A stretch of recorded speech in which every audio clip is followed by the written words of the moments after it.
Hi, my name is Reggie Joiner, and I'm so glad to be a part of the Download Youth Ministry Training. I've been invited by Doug and the team to share something with you today that I think is important to know about discipleship.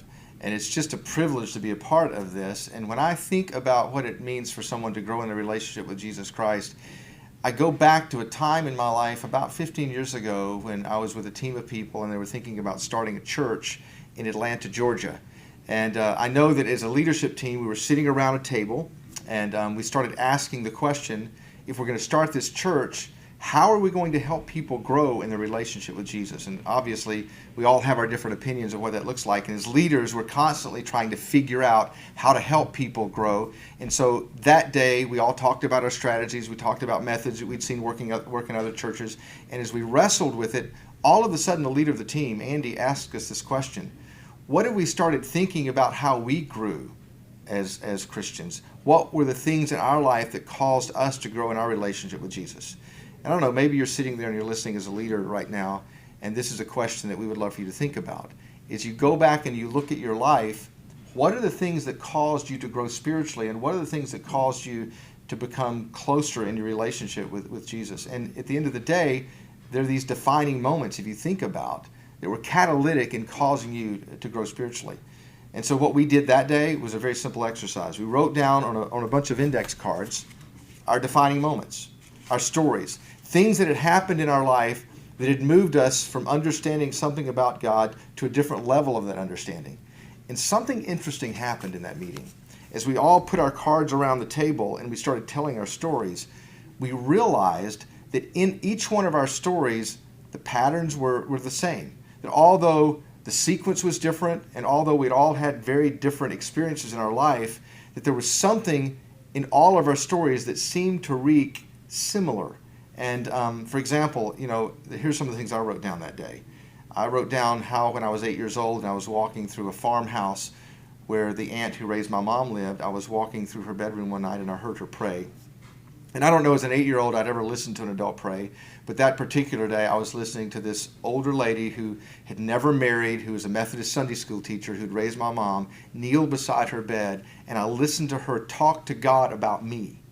And there was something in that moment as I listened to her talk to God about me that made me keenly aware of the fact that God was someone you could have a relationship with. And I've never forgotten that moment, because that was like the first moment in my entire life when I realized that maybe God was a God I could have a conversation with. God was a God I could actually talk to. And another defining moment that I wrote down on the card that day in that leadership team meeting happened to me when I was 16 years of age. And I was kind of mad at God because my family was going to move from Memphis, Tennessee to Atlanta, Georgia. And I had grown up in Memphis. All my friends were there.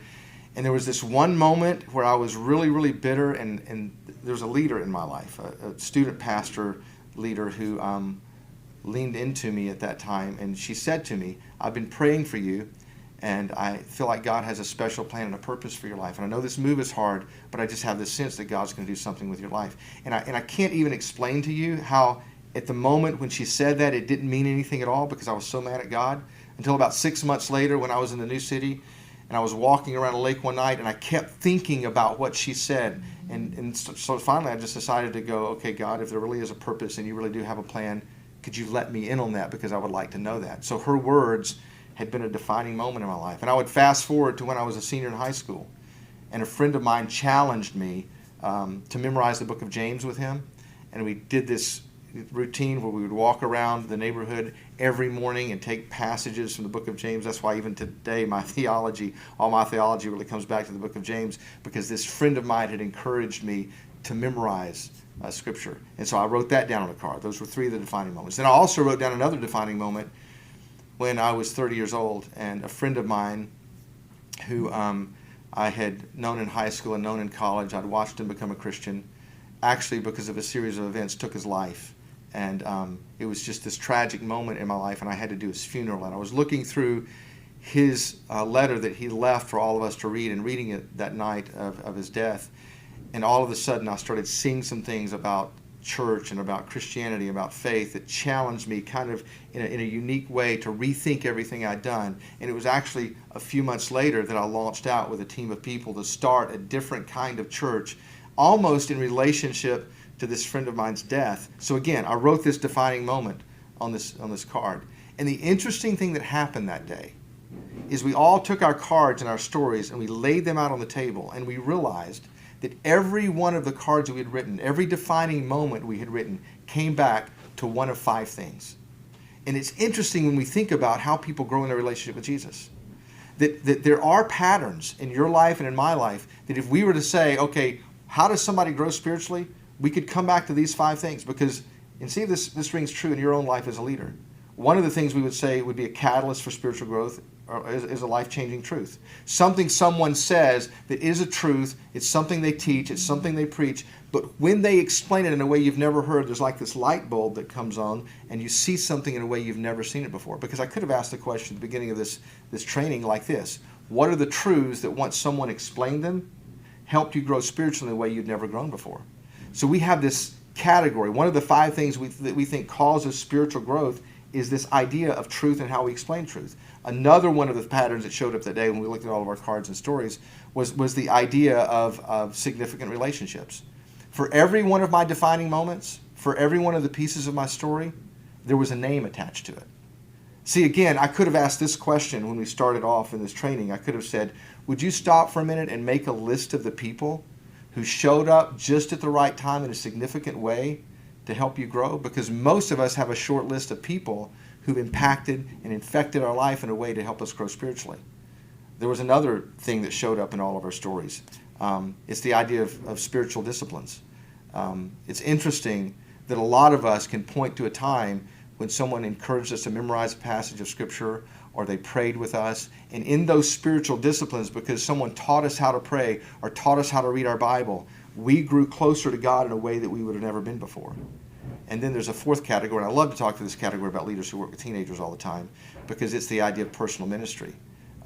I can actually point to times in my life, and there were some of the cards that I wrote down, when I was pushed into leading a class or going on a mission trip or actually doing something significant in a ministry capacity. And it was in doing that ministry when God did something through me that I understood who God was in a very, very unique way. So again, we decided as leaders that we would work with the way God was already growing us as we started this church, and we would think in terms of the patterns and how to help people grow spiritually. The 5th thing that I always hesitate to talk about, because it's the one thing we can't do anything about, is the idea of pivotal circumstances. Again, there was the death of my friend. Sometimes there's a divorce of a family. Sometimes there's a tragedy that's unexpected. And it's amazing how the same thing that an enemy would use sometimes to cause us to run away from God can also cause us to grow closer to God. And when I think about the stories of all the leaders that were sitting around that table today, every story came back to one of those 5 things: life-changing truth, significant relationships, spiritual disciplines, pivotal circumstances, or personal ministry. Now, the reason I want to say that today before we wrap up is because I want you as a leader to think in terms of something. When you look at the life that you're trying to lead and cause to grow in a relationship with Jesus Christ, and you understand that these 5 things are at work, and it's almost as if God is using these 5 things to grow us relationally, the question comes to you as a leader: how can you cooperate with what God is already doing? In other words, when you show up consistently as a leader in the life of a teenager, that means you're there for the pivotal circumstances. You're there to translate for them what happens around their world to help them in their relationship with God. When you are there in their world, you have an opportunity to interpret and translate life-changing truth in a way that they can understand it and see it in a way they would have never seen before. As a leader, you have an opportunity, think about this, to engage them in the spiritual disciplines. It could be that some of the teenagers in your church, they're in your small group, for example, will pray their very first time with you as a leader because you've taught them how to pray. They'll understand how to read the Bible for the first time because of you as a leader. So we love to talk about these 5 catalysts for discipleship, because we feel like as a leader, as a volunteer, and as a staff member, we have an opportunity to cooperate with something that God is already doing in our life. And when you think about your programs, and you think about your teaching and your content and your curriculum, ask yourself the question: how can I be more intentional about cooperating with what God is already doing to growing people around me in their relationship with Jesus? And maybe it's not simply asking first, how can I help them grow, but thinking about your life and how God intentionally used these things to help you grow first. Thanks so much for participating in this. And as a leader, our prayer for you is that you will really help kids every day by showing up for them, growing their relationship with Jesus.